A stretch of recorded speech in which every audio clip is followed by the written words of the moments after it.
Hello, everybody. We are, I'm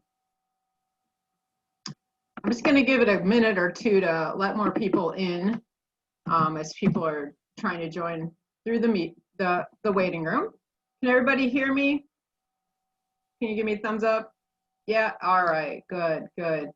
Yeah, you should have entered the meeting muted, but I can unmute you in the future if we have questions and stuff, so we will definitely do that. I also want to say that I will be recording this.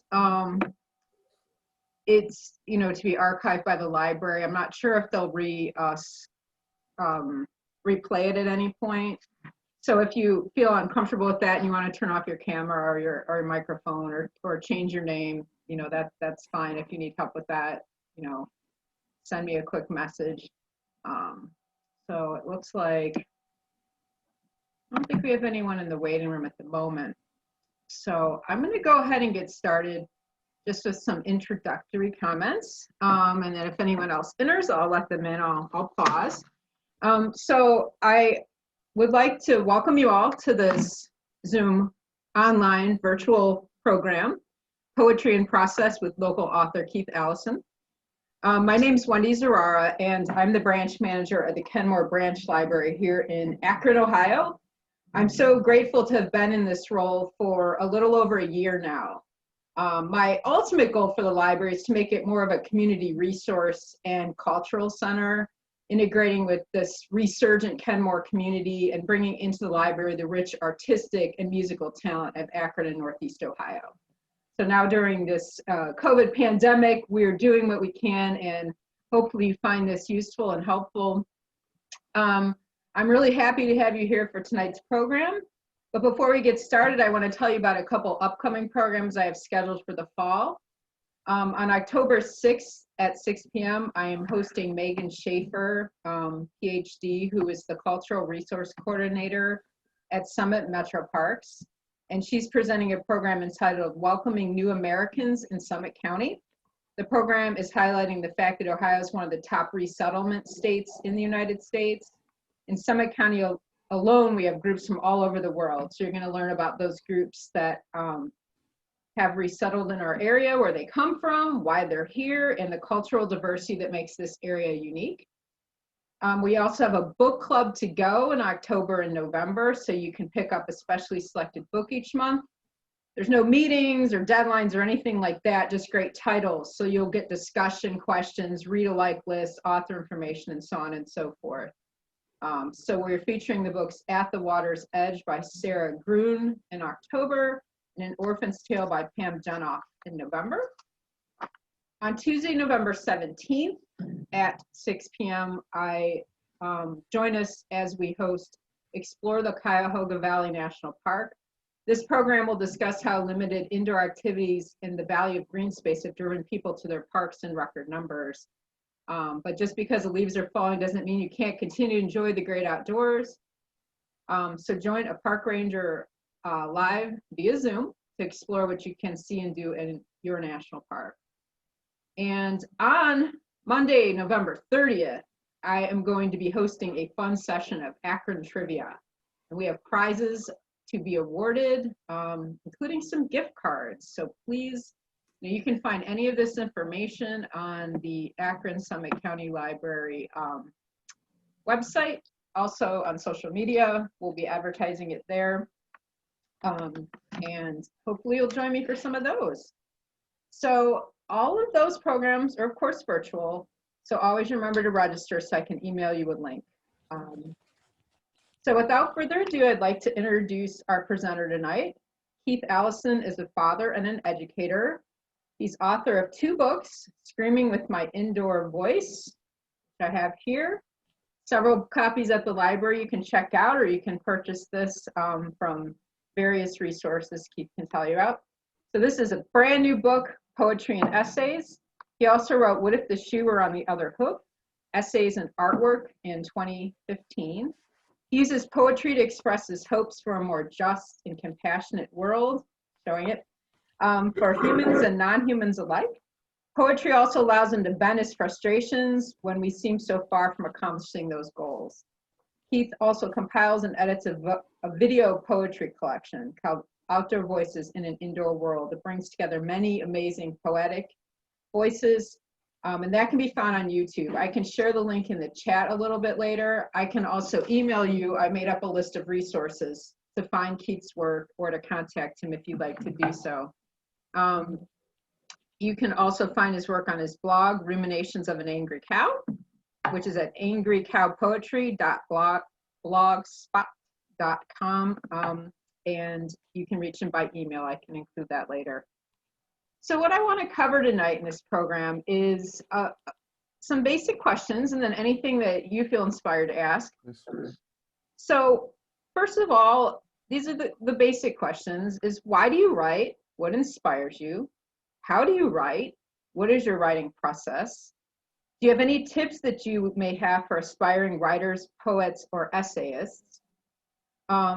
Maybe talk a little bit about self-publishing and any other topics you'd like to discuss, possible recent or current projects. So thank you so much for being here with us tonight, Keith.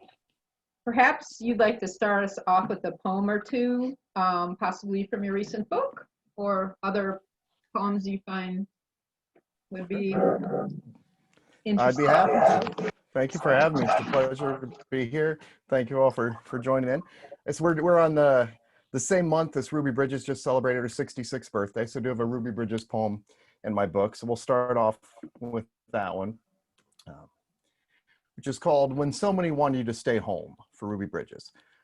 Armed with only your books and your unbelievably strong determination, you walked. The street was lined with the angriest white faces you had yet to see, shouting things more vile than you could imagine.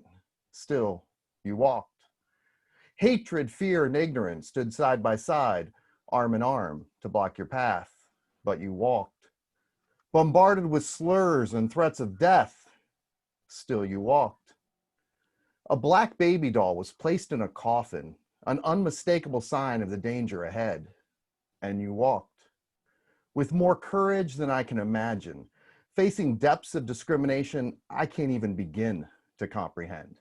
On you walked, without a whimper, without a tear. When you were only 6, you walked. Ruby Bridges, I think most of you, not all of you, know well, but she's amazing. Still to this day is amazing. But it's a 6-year-old, you know, for every day for a year and a half. The only student in her classroom, with the only teacher at her school willing to teach her, and just continued on. And it's an incredible story. So that's a poem that I wrote very specifically because I wanted to put somebody down in, you know, in writing and to celebrate the life, still living life of someone who's pretty amazing. So that's where that one came from. Lots of different ones. I know that's one of your questions, Wendy, but yeah, lots of different ways I get about to my poetry. But that one is available in my book. Did you, sorry, you want me to do another poem first, or do you want to go on? Sure, yeah. How do you know? Yeah, go ahead. I'm gonna copy these resources and put them in the chat link. So go ahead. I'd love to hear another poem. All right, perfect. Where's this one? I wrote this poem at Memorial Day, this past Memorial Day, and kind of the conflicting ideas between what a lot of our society takes as the meaning of Memorial Day and the whole frustrations of how much we use war and kill people and how much harm there is in that. So this poem is called Laying Flowers on the Tomb of Peace. I'm sorry for your fallen sacrifice and for those left to mourn for your permanent absence. I'm sorry for inconvenient oil prices, fading poll numbers, and intentional misinformation. I'm sorry for unprovoked attacks, eyes for preemptive eyes. I'm sorry we made sure your only choice to attend college was to roll the dice on whether you would first enhance or shatter your brain. I'm sorry so many countries decided mothers' cries were acceptable collateral damage. I hope we don't use the valiant offering of your life to justify continuing this repetitive cycle until it engulfs your grieving children and theirs after them. I'm sorry that after all these years of existence, the best we have achieved is holding peace hostage at the end of a barrel. Thank you. So very evocative. Um, you said, you know, what inspires you, like sometimes it's something you see in the news or it's an issue that's very important to you. Um, Yeah. and I mean, everything that I've read in here, everything that I've seen, you've done videos on YouTube, it's been very powerful and very evocative. You know, this isn't your typical love poetry. It's very, It is not that. If you're looking for no, love it's poetry, you're not not going to that. find. I was looking for one, but I didn't find it. But you I know, have written some, but since the book, not much. I One of mean, my poet friends challenged me to write a love poem, and so that brought on I think three, but it brought one very specifically from that conversation we were having. My friend Adam Spells, who's an amazing poet in the Cleveland area. yeah, and I just put in the chat window some of the resources, but Ellen says, Oh, Keith, great! everything you do is so powerful, and I have to agree with that. So, Thank you all. um, so I think you've already answered like what inspires you, unless you want to go into that some more. Um, Yeah, I'll and talk a little bit on more of that, but okay, go ahead. yeah, go ahead. And if you want to include a couple examples of poems Sure. as well. So this is Okay. ultimately, we want to hear as many as we can.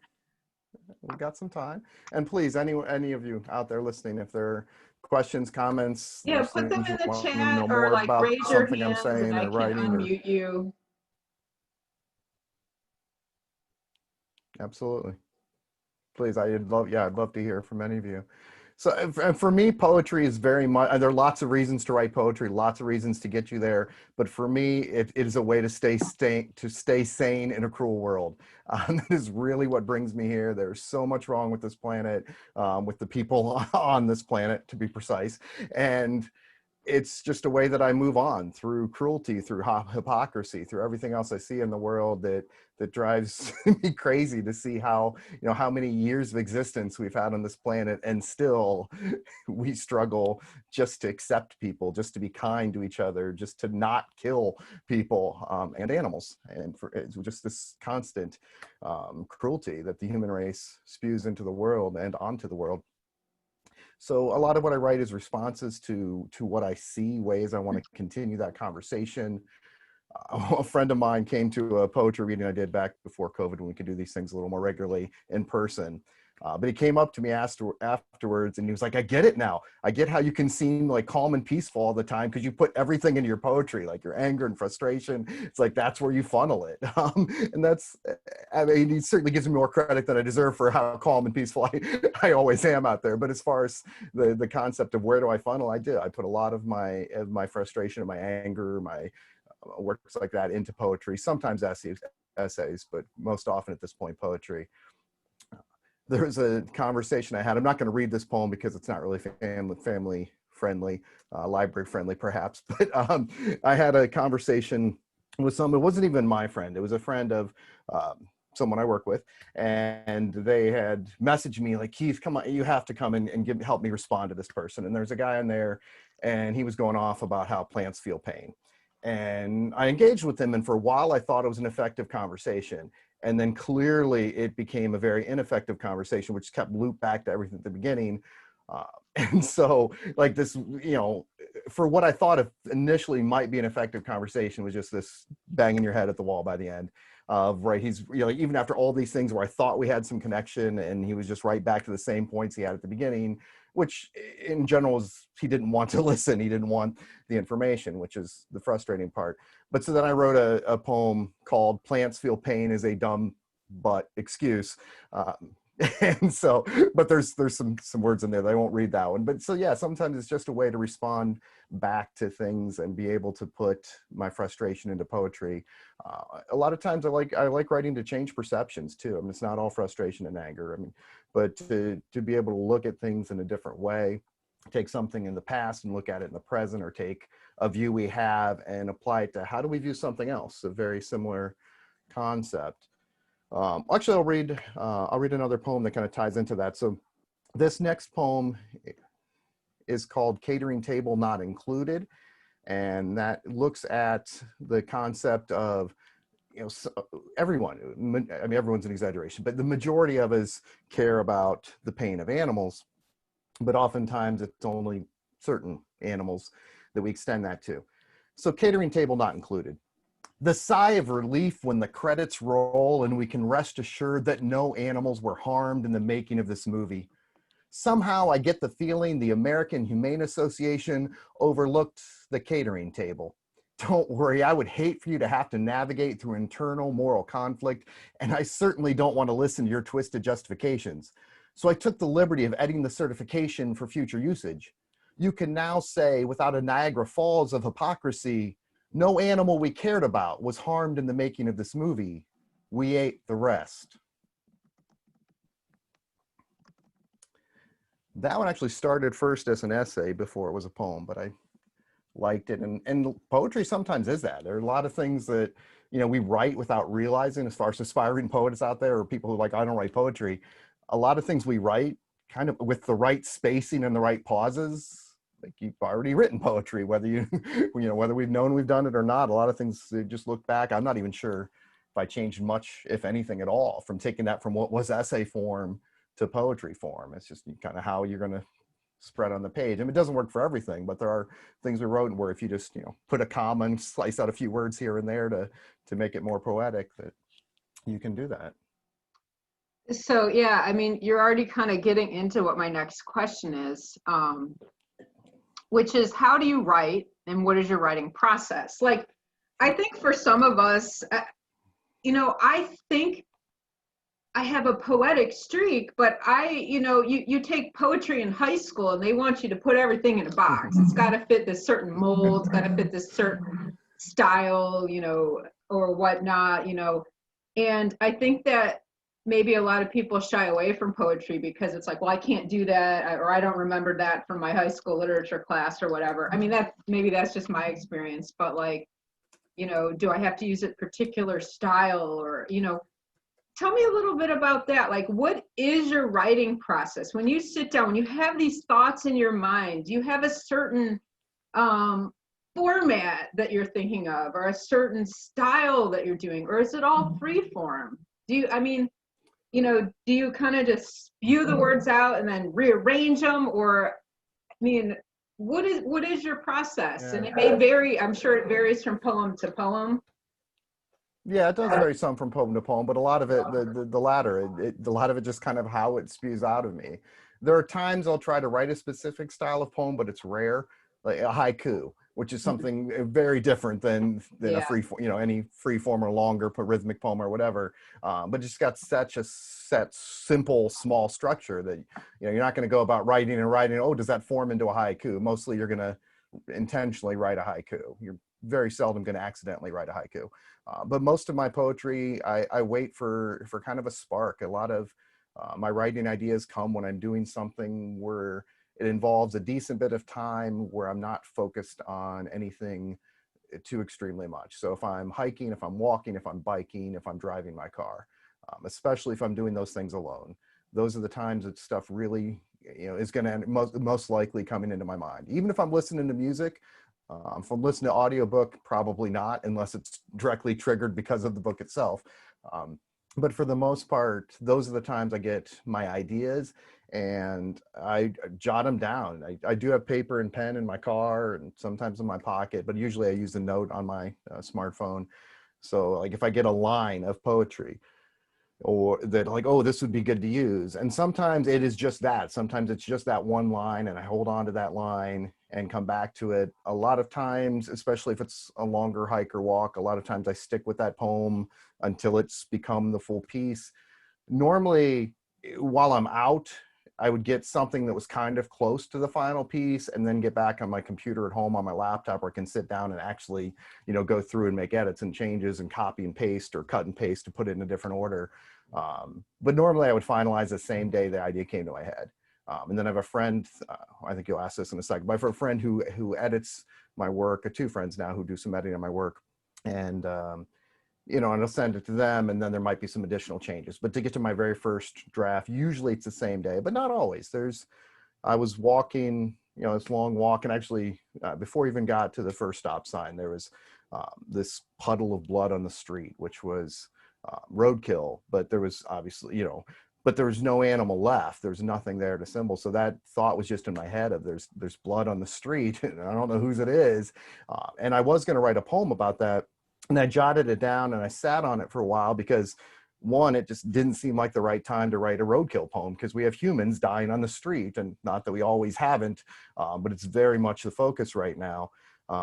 And so I was like, why don't, so I debated on what do I even do with this poem? And then another walk later on, it came to me that, well, that is the poem. That is the blood on the street that we're going to talk about. And that turned into that piece.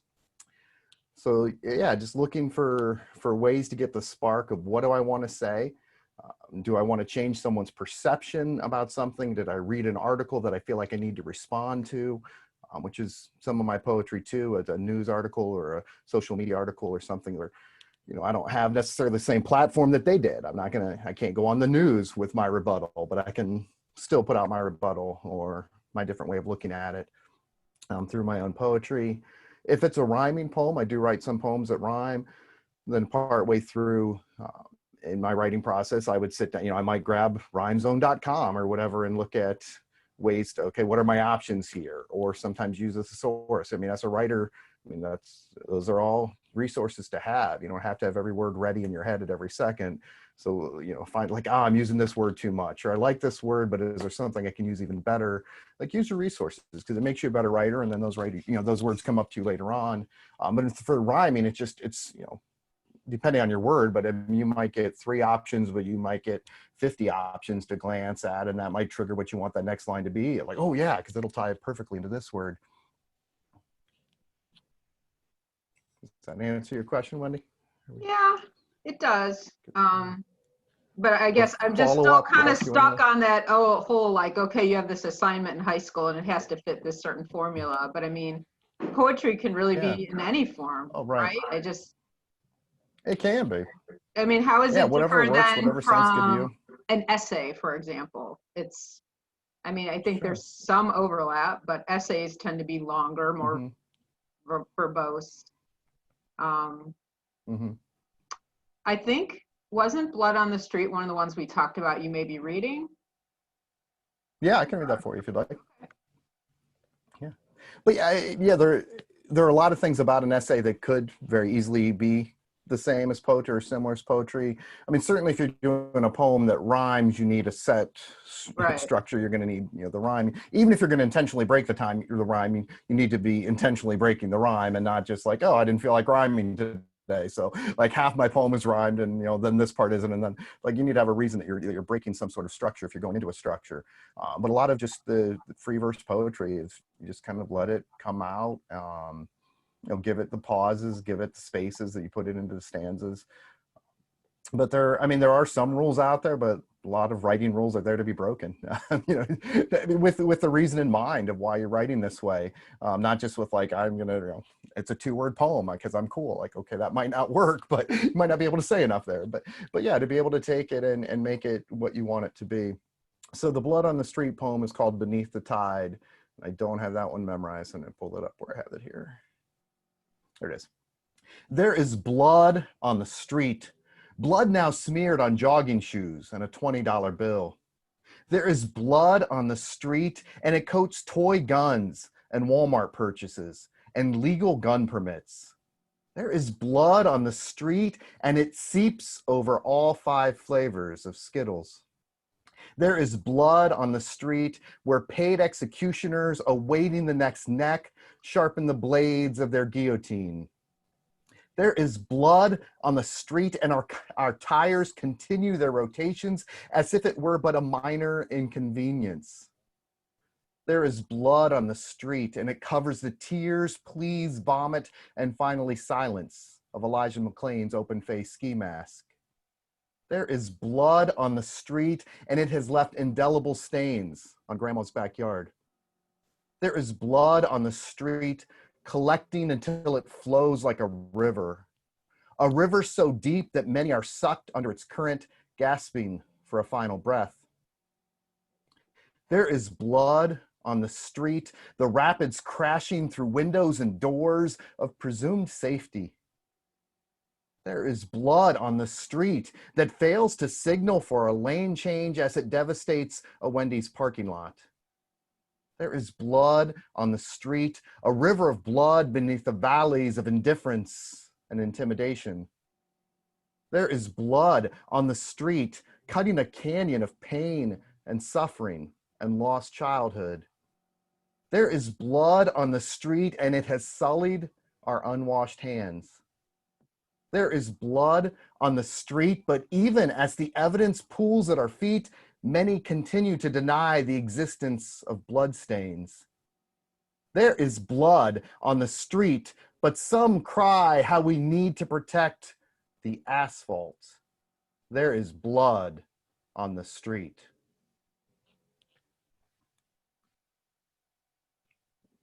It's like gives me a visceral reaction, like literally goosebumps.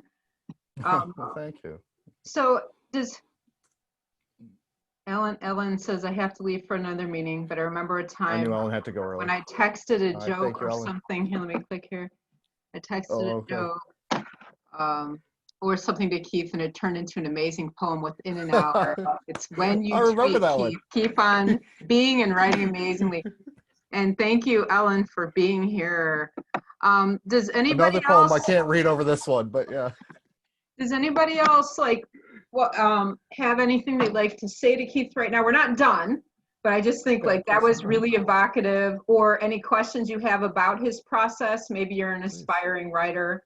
Our next question is about tips that you may have for aspiring writers, poets, or essayists. But if we want to take a pause now, if you want to raise your hand, I can unmute you, or somehow send me a chat message or something that says you want to ask. If not, we can move on. That's fine. I just wanted to give people a chance to speak. No one? That's fine too. Not seeing the chat box. I'm gonna glance too. No, that's fine. That's fine too. And honestly, you can also email me at any point. If you have questions, I can relay them to Keith. And like I said, I've provided his information, and I can email that after the program as well. So, yeah, so, again, intersperse this with some poems, but any tips you have for aspiring writers, poets, or essayists? Yeah, start. I mean, the biggest thing, if you're not writing yet, start writing. Don't feel like you have to have everything perfect at first. And with anything we do that so much to ourselves as the human species. We're like, oh, I can't do this because I'm not amazing at it. Like, I can't play basketball because I'm not good as Michael Jordan or LeBron James. They're like, well, you're never going to be if you don't start, somewhere. Like, no one ever picks up a ball and you're that good, or no one ever picks up a pen and suddenly, you're Toni Morrison just because you have a pen in your hand. Like, you're not going to be that good that quickly. And some of us are never going to be that good, period. But still, we're still worthwhile. We still have things to say. We still have voices to share. We still have validity. So yeah, I encourage everyone, if you're not writing yet and you have interest in writing, to start. If you are writing, keep going. Write things. Feel free to rewrite things. Once you are at a place if you have a comfort level willing to share it, even if it's just with one close friend or 3 close friends, but getting your poetry out there, you will find pretty quickly, like I have people I share my poems with, and it makes me feel good when I share them because I get really good positive feedback, which is awesome. That feels good. We all like to feel that way. I have friends who I know will tell me which things they like and which things they don't, which is effective for me as far as trying to improve too. It's not as fun to get that feedback back, but it does more to keep me moving on in a direction. Or I didn't like this part. I have the friend I've used for editing since I started writing poetry, Kim Fenton. I send her my work, and we have this really amazing where she can say pretty much anything about what she likes and what she doesn't like, and I don't take it personal. And she knows I might disregard any comment she gives me, but I also might take a lot of them. And then there's a good bit of them where, like, okay, I don't like what your suggestion is here, but you made me realize that maybe I should say it a different way than what I said it the first time. And now maybe I came up with something that's even better than I had, in the first place. So even if I didn't take her suggestion on what my change might be, it's like, you made me realize I needed a change there. What do you think of this? And we kind of go back and forth. So if you have someone willing to help you out, it's really, really helpful for that along the way to writing. Listen to others, listen to other poets, and you can go to open mics. I know that's little more challenging in COVID days, but there are still ways you can do that online. You can watch open mics. Wendy's going to share links to the Outdoor Voices and Indoor World poetry series, which are collections of 20 plus poets each time. They're really amazing. So you can hear lots of different voices, lots of different styles. So just, yeah, ways to write, to keep going, to edit and review it. It's okay to let something say. I have notes in my phone of a line for poetry. It's like, oh, I love this line. And, you know, 2 years later, it's still in my phone because I never put it into a poem. And that's okay too. Like, everything won't come out instantly. And some of them that I didn't even think were going to become a poem, I just started writing something and I'm like, oh wait, I think this is actually poetry if I pay attention to what I'm doing. So another good option for any of us. Yeah, always. Sorry, I just want to interject real quick. Like you're saying, you know, Please. having someone to read it.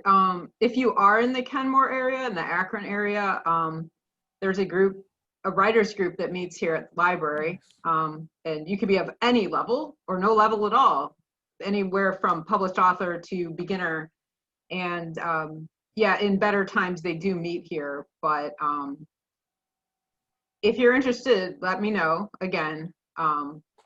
And I can get you connected with their the leader of that group. They actually are on Meetup too, so you can find their information there. I think it's just called the Writers Group.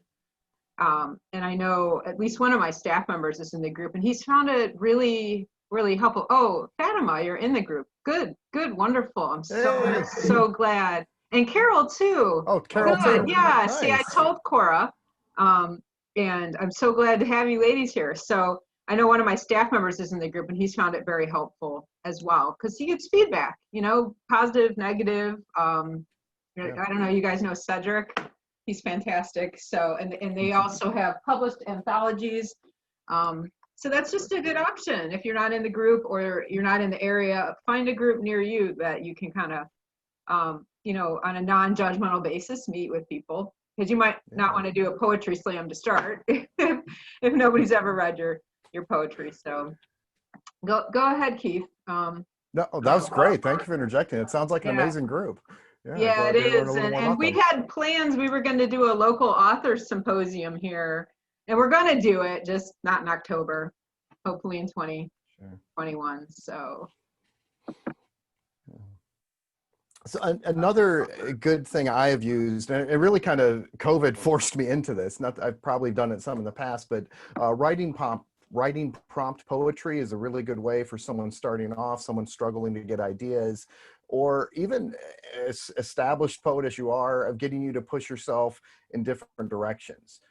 Because I get to certain themes that I write about, and then we hit COVID, and the Center, which is a performing arts place in Akron on Market Street, and they're amazing, but you know, obviously they lose the ability to have people in. When we went to shutdown in March, and they started doing a daily writing prompt. They took some ideas, actually without knowing what they were doing, but they were asking kind of like Mad Libs, or give me a verb and give me a passive noun and whatever else it was. And then they came up each day, they'd put out a writing prompt. And I did quite a few of them and they were fun. But I also noticed I was writing about things from writing prompt poetry that I wouldn't have been. Like, those aren't topics for most of them. One or two of them kind of twisted back to some things I might normally write about. But there were, most of the rest, like, they were getting me to write into totally new ideas or totally new focuses of poetry. So I will read one of those. It's very short. But the title, the writing prompt, which is also the title of the poem, is "Frustration is a grease-stained, broken washing machine. Dirty water spins until the machine grinds to an abrupt halt that no amount of frantic button pushing can remedy. On such days, my life feels like this grease-stained, broken washing machine. It took my last quarter to make my dirty clothes wet." Oh, I love that. Thank you. It's fun, it's short, but it also has frustration in it too, but yeah. Yeah. That's excellent. So I just put in the chat, if you're not in the writers group, I put a link to their meetup.com. If you click on that, you can find out about upcoming things and meetings. Are you meeting online now or meeting in person with I should ask that in yes or no. Online? on Yeah, mine, Carol? okay. Thank you. Yeah, So Fatima? hopefully you Okay. can find that on the meetup group. If not, again, I included my email. So any questions regarding anything that's been mentioned, you can address to me and I can get you the information you need. Um, this is from Beth Lynn. Keith, have you ever considered collaborating with a musician to put your poems into music? You could find a music poem tree to work on these, perhaps. Uh, Yes, he's done that. You can elaborate on that and include maybe a couple YouTube links. Yeah, so I can put some of those in the comments here, I guess, if when we're done, I can find. But I've written one piece. I've written one piece at the same time as a singer-songwriting friend of mine that was written as a collaboration. So one time we both started with nothing yet and an idea, and he came to me with the idea, and I wrote the poems, and we made it into one combined piece. I've written pieces of poems to go inside of his songs as well, to Zach. A lot of Akron community knows Zach, but Zach's amazing. So I've written a few poems specifically to go inside existing Zach songs, but I've also Zach and I wrote one like before it was ever out. We combined to get both my poetry. I don't have a singing voice, just my poetry and his singing voice together into the piece, which worked out really well. I'm very happy with that one. And I've other times where I've had music underneath, primarily Zach or maybe entirely Zach. No, Gretchen Plus has played under me too, just not for anything at concerts. So that it'd get music underneath my poetry, which is great. I love having music underneath my poetry. It can be really effective, can really add to that. So I do have poetry videos. I think Wendy has my YouTube page on there, which has a lot of my work. And then the blog has, pretty much all the poems that I felt were worth keeping around are somewhere on my blog. So there are ways to look for those. But yeah, I love incorporating music into it. Maybe not quite as much as Beth is asking there. I've never had a musician take my poetry and turn it into a song. I'm certainly up for that. If anyone knows a singer who wants to take one of my poems and make it into a song or change it around into chorus, I'm more than thrilled to collaborate with someone. You had mentioned that Zach was inspiration for at least one of your poems that we discussed, the one about the earth and hospice care. Yeah. And I think you'd agree to read that one as well. Sounds like a good segue. Absolutely. I'll be happy to read any of them. Some of them I do have pulled up with me, some I've memorized, and others I can find pretty quickly. So yeah, if you've got a poem in mind you want to hear. So Zach and I were hiking, and Zach came up with, we were talking, environmental concerns of what's going on with our environment, what's going on with our destruction of the world. And Zach made some reference to the earth being like it was going into hospice care. And I jotted that down on my phone because I was like, I wouldn't say beautiful because it's a horrifying metaphor, but it's a perfect metaphor. So I wrote Earth Enters Hospice Care. Not that day on the walk, all I had was the idea. I think I might have had one line during that hike that day while I was with Zach. But if I wasn't with Zach, I probably would have continued on. But I'm also, having conversations with my friend versus like, oh, hang on, let's walk for the next half hour while I just think about my poem. So I just like a line would come in here or there and I threw it down. I think I wrote it the rest of it that night though. But so I will read you Earth Enters Hospice Care. The diagnosis was terminal, the patient's suffering evident from being battered and neglected through her many years, continuously harmed by the very ones for whom she had endlessly provided, but her offerings were never sufficient. Greedily, they always demanded more. They took everything she could give, using it momentarily, then discarding it carelessly on her floor. The rot piled quicker than she could handle, seeping into her soil, into her water. She lay on her deathbed, the thermometer in her mouth noting the alarming rate with which her temperature continued to rise. As her sickness escalated, calls to her family were made. Many denied she was sick at all. Many wished they could help, but were too busy with their own lives and couldn't be bothered to help ease her pain. Some simply ignored the phone's insistent ringing, unwilling to admit they cannot live without her, that their children will suffer the consequences of their indifference, but the patient won't fully die. At some point, the invasive parasites that push her relentlessly towards her demise will cease to be.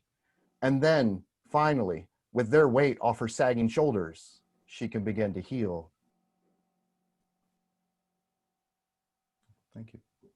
Beautiful. Yeah. Do you have a question, Fatima?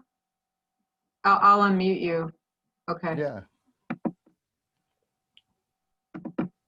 Okay, I think you have to unmute yourself. Can you do that?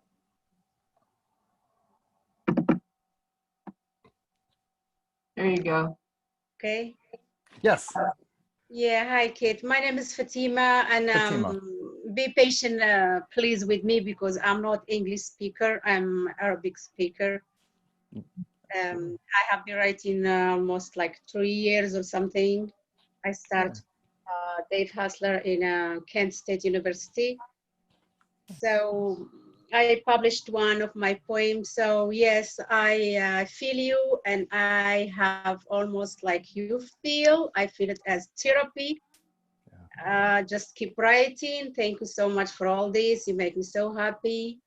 And I have a question: if I can use idiom in my poem or no? Sure.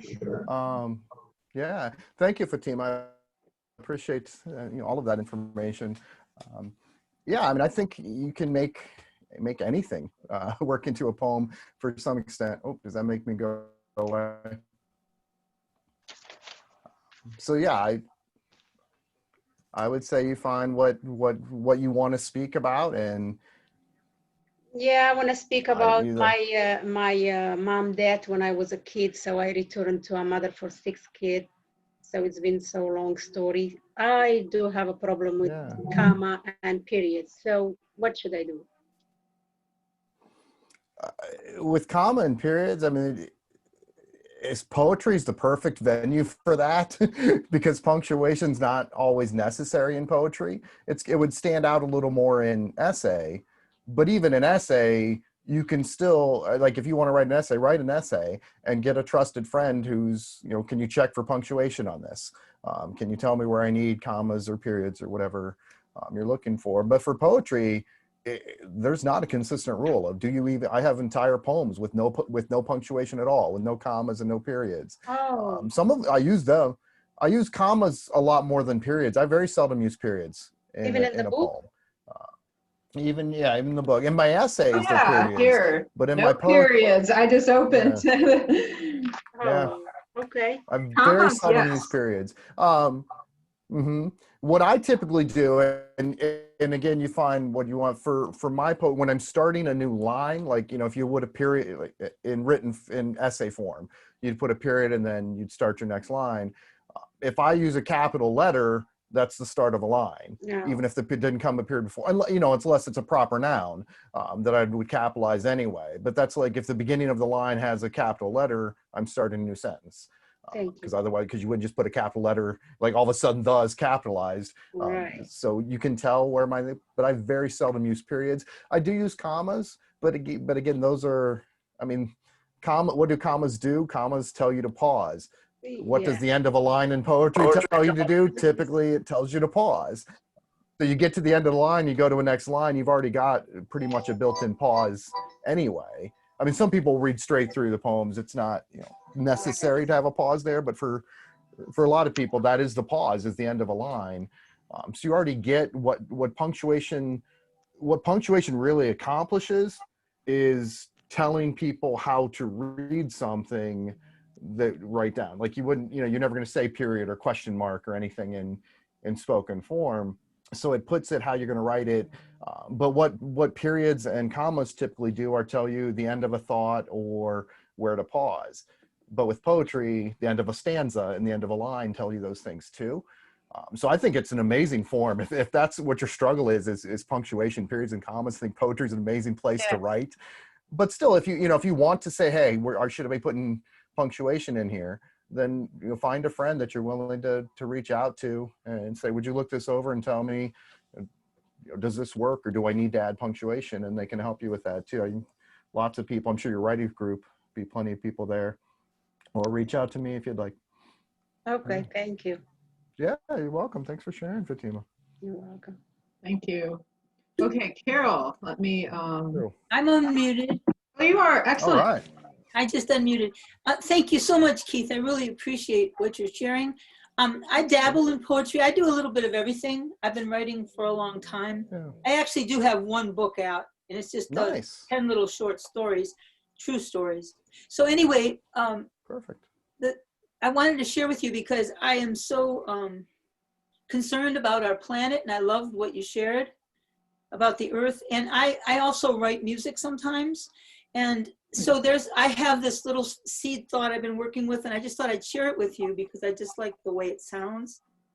Sure, please. It is, when the universe is sad and the planet feels so bad, what can we do? And then what I'm playing with is coming up with verses that will help to support, because I cry every time I sing that. It just tears me apart. Right. When the universe is sad, because I happen to think COVID is an expression of the universe's sadness. So I just wanted to share that with you, and it's okay if you want to use it.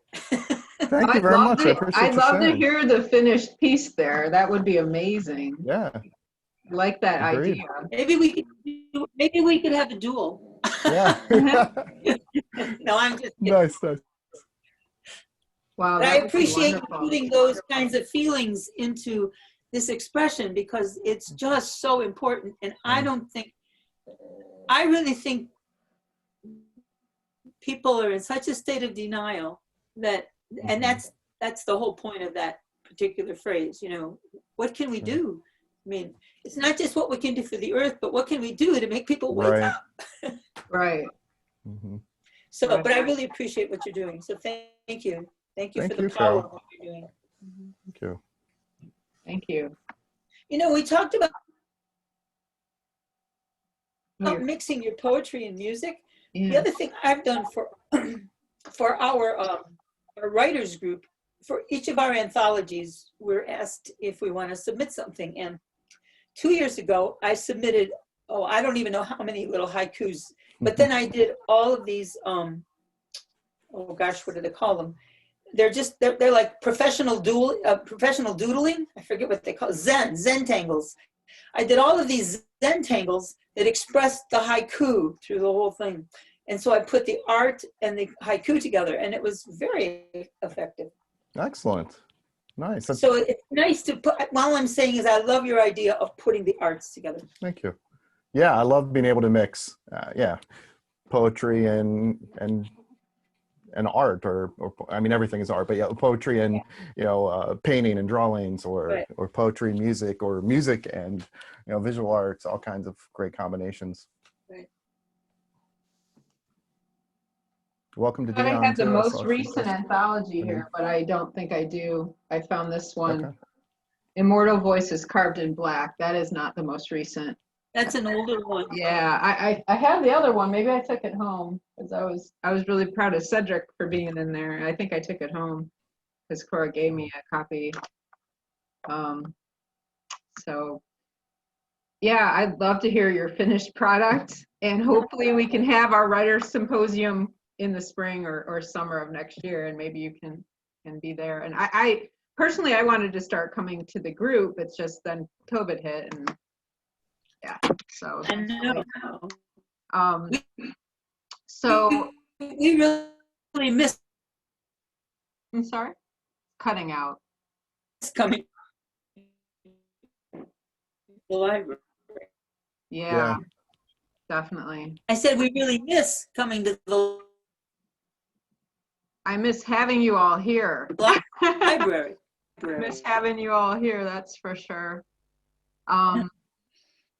So yeah, it says my internet connection's unstable. That might be on my end. There's like some glitches, but I don't know if anyone's interested in hearing about the self-publishing process.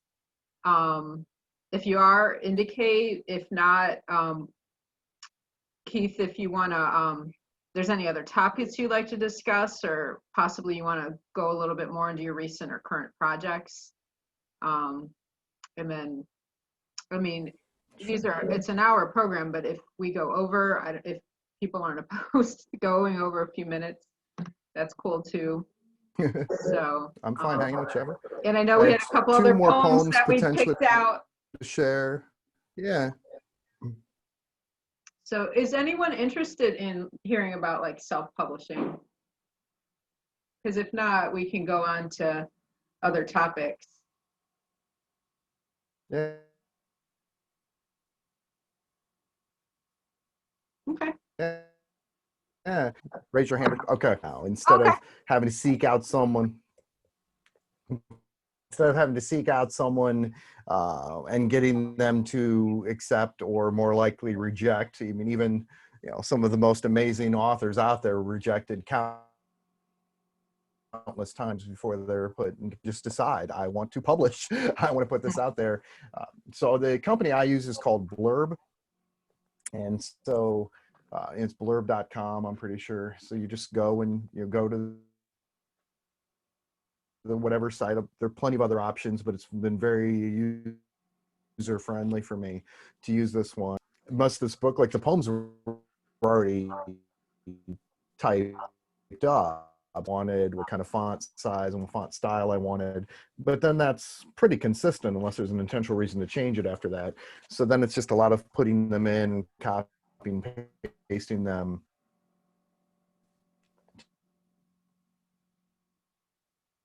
To put it in.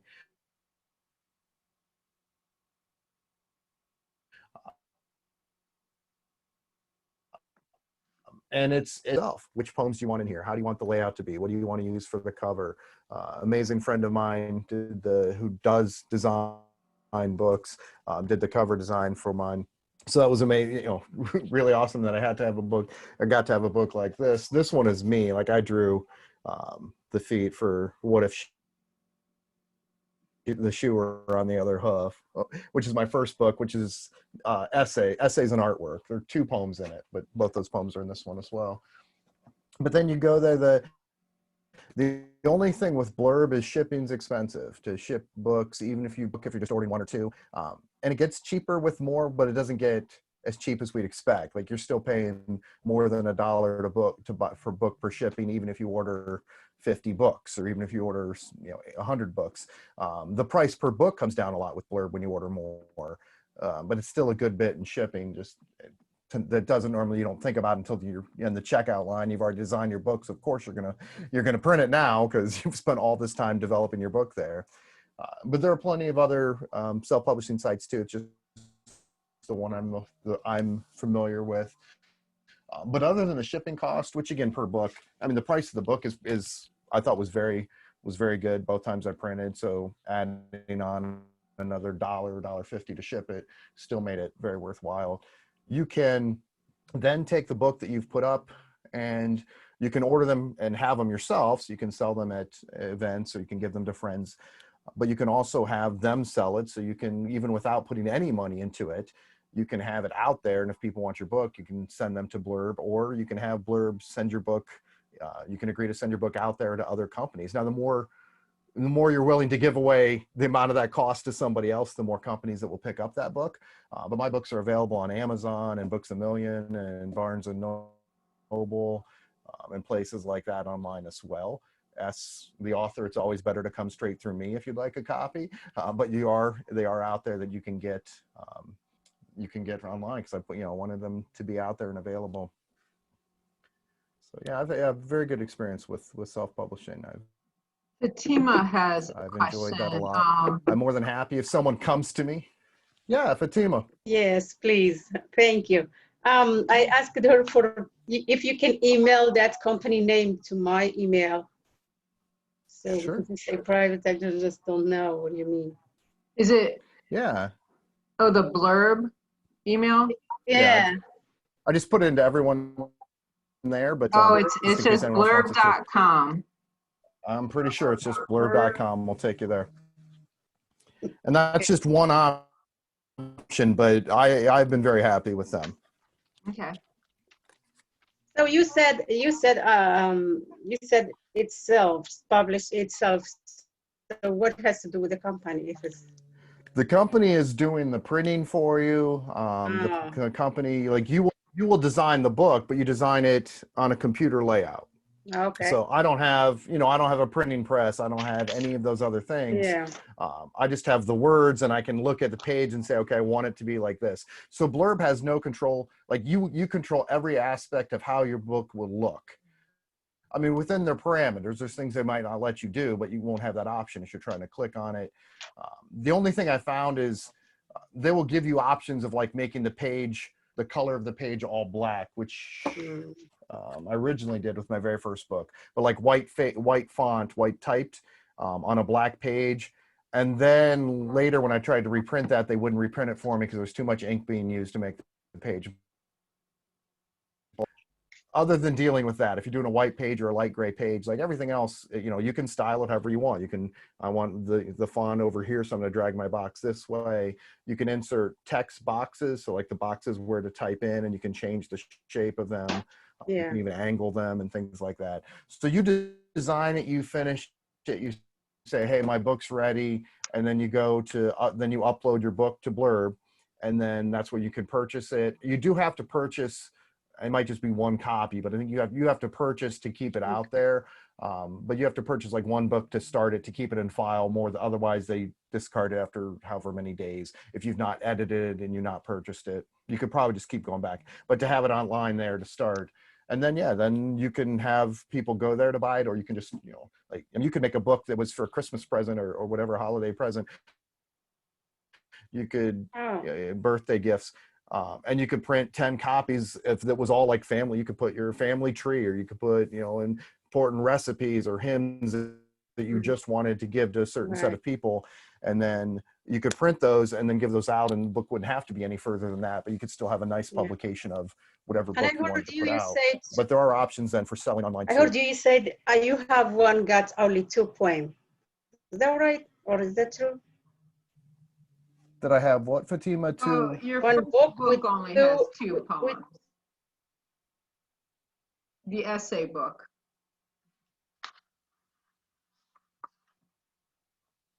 Is that Oh, my okay with the first- company? Oh, essay. The 2 of what I put in here were poems. I wasn't writing as much poetry back then.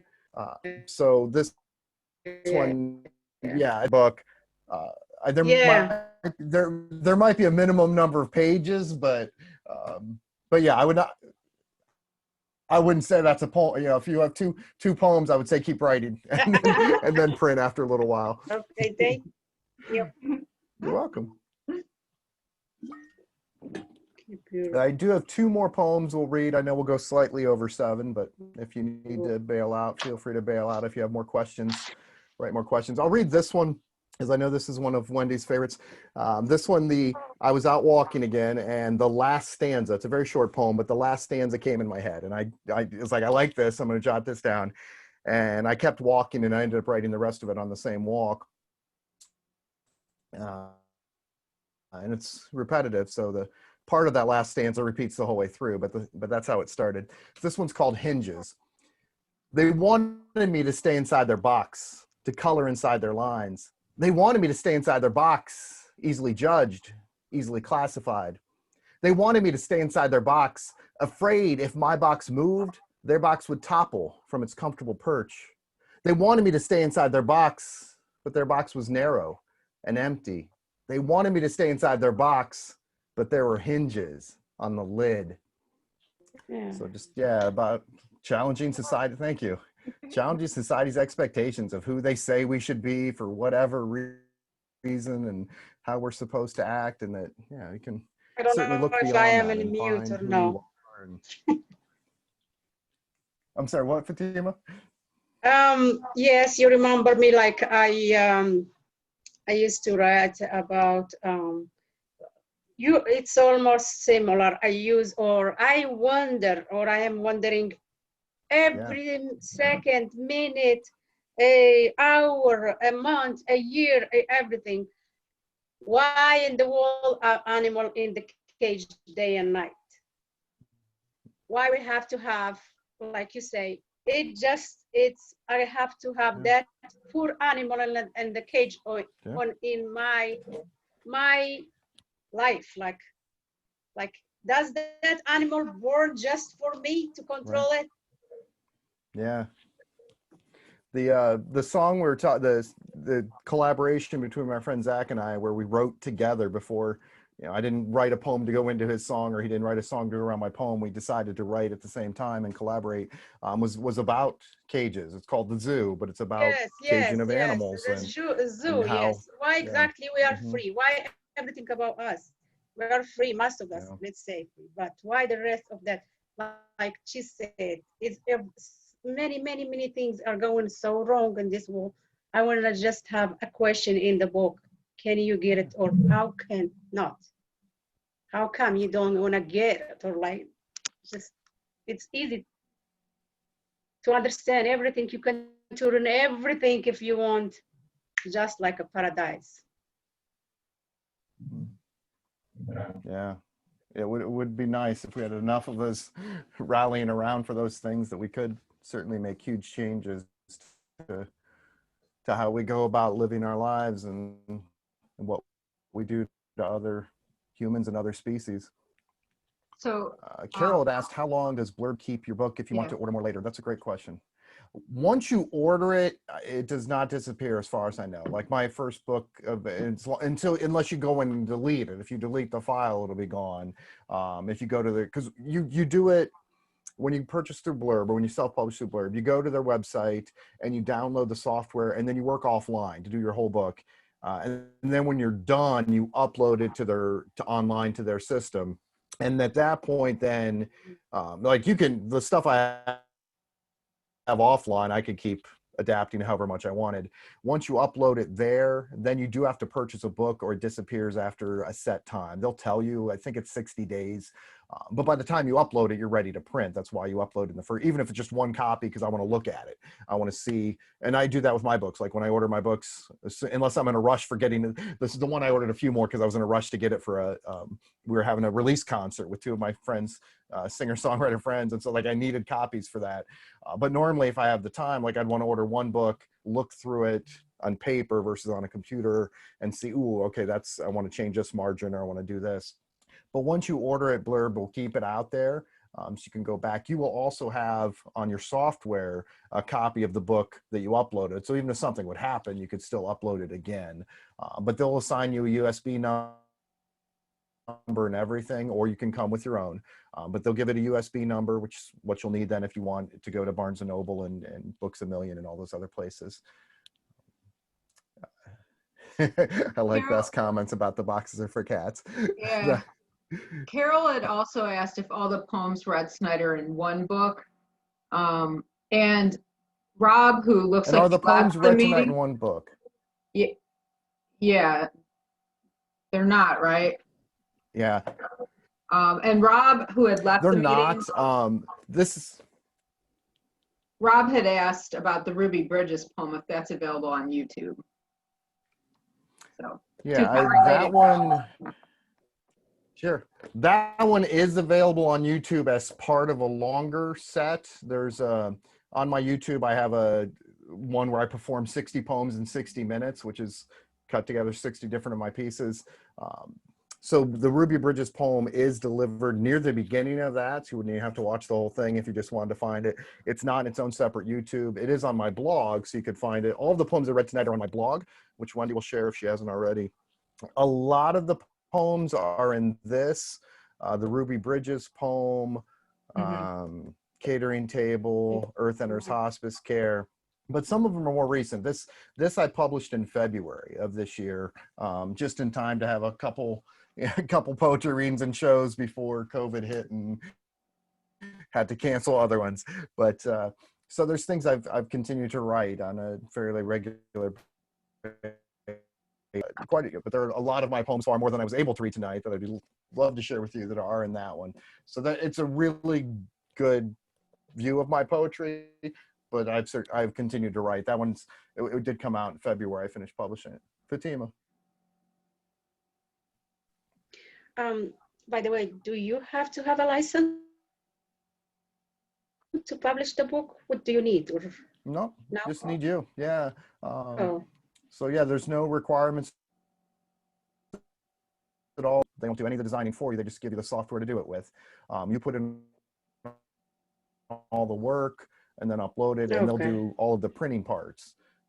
So yeah, and then you'd have to buy at least the one book to have it Yeah. up there then. But typically you're going to at least want to buy one book anyway. If you put all Right. that time into writing a Oh, yeah, book, you you're going have to to want to have a save your copy copy. of it, if not many copies. Yeah. So yeah, no, you don't need any special qualifications or skills or licenses. Thank you. Just go on there and start playing with it. Yeah, absolutely. Other questions? We have one poem we'll finish with here too, when we're done. But if you have other questions, feel free to ask those. I was going to ask.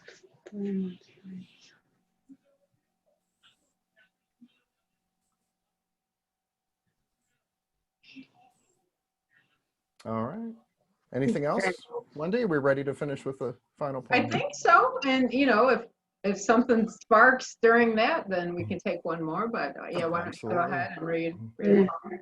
I love All to right. keep in touch or keep to know like what we guys doing today. I appreciate it a lot. Thank you so much. I Thank you. appreciate you So being put here, me in all your of you.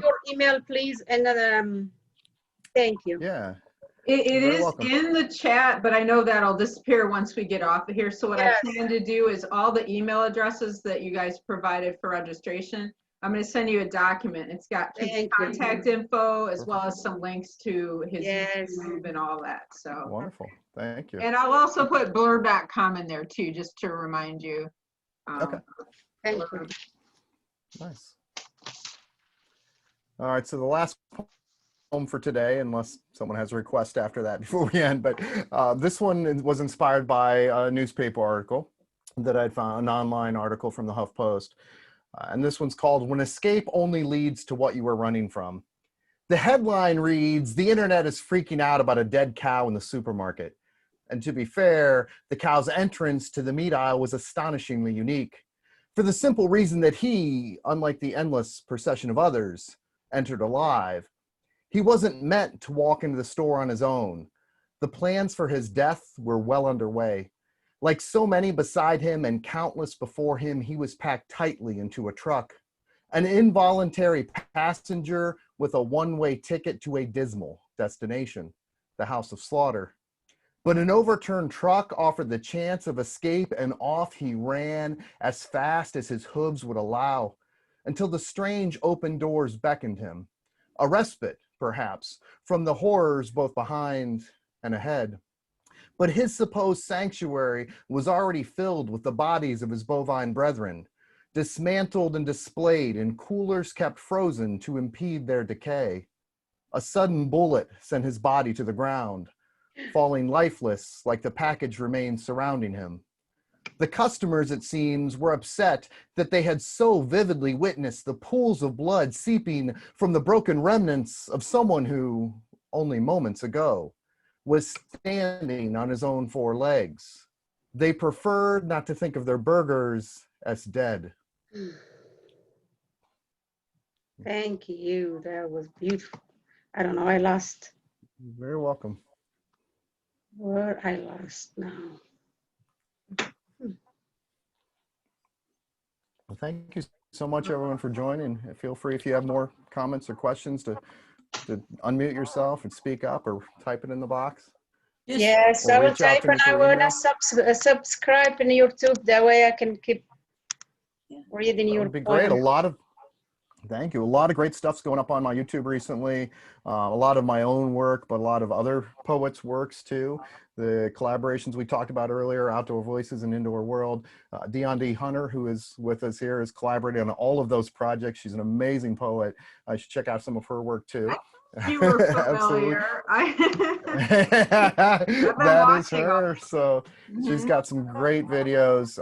If you want to find more of her work, you can type it in there if you want, Dion. But it's Poetess Red on Facebook. Is that Facebook one?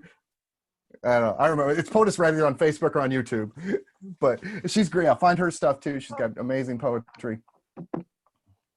She's recorded some really amazing pieces recently. And yeah, some of those are available in the Outdoor Voices. So if you do watch those collaborations, you will see 20 plus amazing poets in each of them, including Dion and all of those. Absolutely. Great. very Thank you powerful so much. Very powerful. Yeah. and dedicated to social justice issues and you Yeah. know, current events. So I highly recommend watching those. Yes. Well, thank you so much, Keith, Good for to being see you and here. talk to you. It's And great to thank be you, here. Thank you all for everybody, for joining in. joining, Thank you. Have a especially good those night. from the writers group. I'm so glad to have you here, and I can't wait to have you in the Yes. building again Yes, I cannot wait. and meet you in person. Yes. So, Thank you, guys. Have a good night. yeah, you too. You too, Thank Fatima. you. Thank you, Carol and Dion, Beth, Thank you. Susan. I'm not sure who the number one is, but yeah, thank you all for joining. I know we lost a few earlier, but yeah, it's been a pleasure. Any final questions or comments, feel free to ask, but otherwise, Yeah, I had a question. please. I got into the group late because of some technical issues.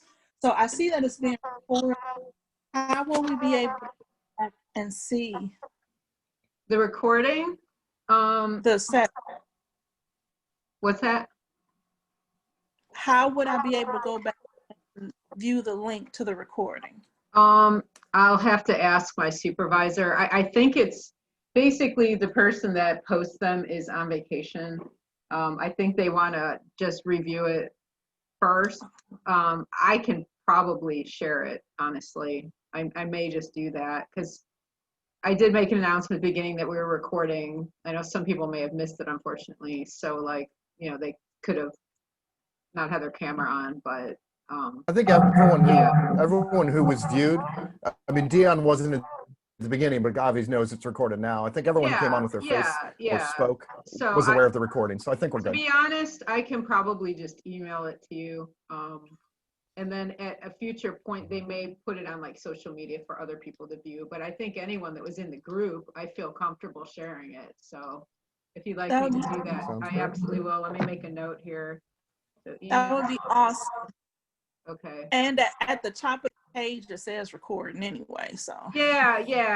It's just, you know, we want to be obviously Yeah. sensitive to privacy, and we're not recording any of our children's programs, for example, but adult programs, it's kind of, you know, Gotcha. understood. So, all right, yeah, I'll send that to you. Hopefully tonight. If not, I'll make a note to do it tomorrow when I'm here. So, Thank you. you're welcome.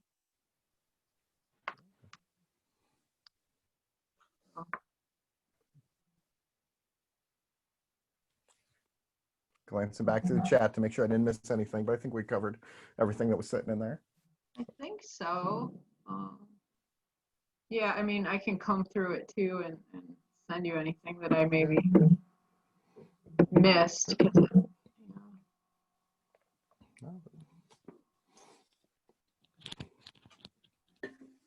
so, excellent. Well, thank you very much. It was a pleasure being here. Good seeing you all. Yeah, it's been awesome. All right. Bye. Nice to meet some new poets. Yeah. Eventually, I'd like to be one. We'll see. Yeah, you can do that. I can do it. Definitely can do that. You can. Like I said, I've just been so hung Just up gotta on start. like structure. Like, I don't know the right structure. You So, don't doesn't have to have the right structure. Yeah. mhm. Just take most of mine doesn't start with a structure. Most of it just kind of how it works in my head. Dion? Yeah, just put pen to paper. Mm-hmm. First, Mhm. the first poem I ever wrote, it probably wasn't perfect. None of them are perfect. So, hey, you got to do it and then Mhm. you'll just grow. Mhm. Yeah, Nobody's like you. that's right. I'm just used to doing like historical writing, like academic writing. You know, that's been what I did in school and whatnot. So, I But don't you know can if that. still you can use that. You can Yeah. write you can write poetry about historical. I mean, Deanna and I both have done that. But yeah, take the things that are exciting or interest you that you want people to know about, but give it to them in another point. A lot of people today aren't going to read a 50-page essay or a 400-page book about a lot of Yeah. the topics that you would have studied that might interest you. But if you can make that into a poem, you can make people care about something that they wouldn't have been willing to check further into without you first giving them a little hint in there with just a small, minute or two or 30 seconds or whatever it turns out to be. Well, I always, like I said, I think I can write poetically. And I had a professor when I did my first graduate degree who, now again, history is factual, but the reason so many people hate history is because it's written so dryly, like on this date, blah, blah, blah. And you have to make it come alive, and so one of my professors at Utah State literally told me that my writing was too interesting. And I was like, this is exactly why people hate history. And he was only one. Other professors actually appreciated my writing style because I wasn't like making stuff up, but I was taking, an event that happened, and I might start a chapter with, a description of that event or that place. But he said, your writing is too interesting. And I think somewhere in a tote in my garage, I still have that paper. I have to pull that out, hang it up. Because that's like a badge of honor. It should be a banner. Yeah. No one is going to tell you that about your poetry. So write poetry. No one's going to say, oh, your poetry was too interesting. We want to hear isn't this drier? Come on. And there's so many parts of history that a lot of us don't know. I mean, there's just so much of human history. There's tons that no one, so many of us can't know everything. And there's so many parts of history that have been told in a way from a certain view that is not necessarily very encompassing of the reality of that history. So, I mean, there's factual history, but there's also a lot of our history we've been taught has been very focused from the white male perspective and leaving out a lot of others. So yeah, it's find what's interesting to you, find what you want to talk about, and like Dion said, put the pen to paper. But feel free to send me stuff if you want me to look it over. More than happy to. Cool. Just have to keep doing it, like TC said. Yep.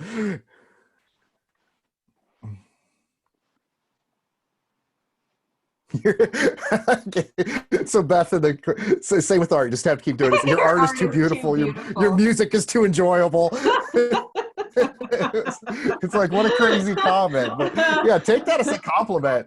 I think your history teacher telling you your writing is too interesting is an amazing compliment. Like, thank you. I think so, that is too. Awesome. Yeah, I think he gave me an A- on that paper. I didn't want it to be boring. Like, too interesting. I'm like, are you I didn't want it to be a textbook. Great. Oh, that's wonderful. So.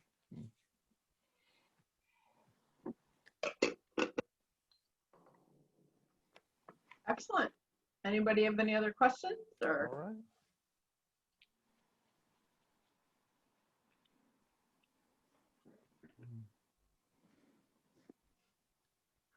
TC's being quiet. Mm-hmm.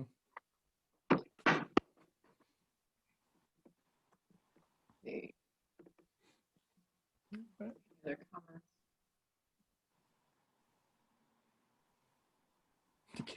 You might be able to, I don't know if you can trim out the end of the recording. They probably don't need all of this at the end of Yeah. us. There were some interesting things in there, but. Yeah, I'm going to stop the recording now, but thanks again for being here. I mean, we can stay and talk, but I'm going to stop the recording. So